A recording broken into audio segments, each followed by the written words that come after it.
ibi bintu rero bidakumiriwe, ndavuga ibi by'uburaya, mwazisanga n'abandi noneho turi kumva bakoresha amacupa, ariko ubutaha mwazumva n'abakoresha imyumbati n'ibindi bidakumiriwe, byakwangiza n'abana bacu.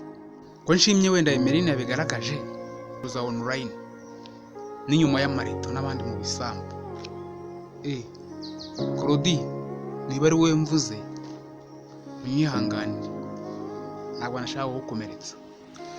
Ikindi ukabona umwana w'umukobwa yirirwa postinga yagize ishakoshi ihenze, inkweto ihenze, ahantu hahenze, nta kazi agira, buri gihe apostinga, nta munsi n'umwe yari yapostinga ari ahantu ari mu kazi.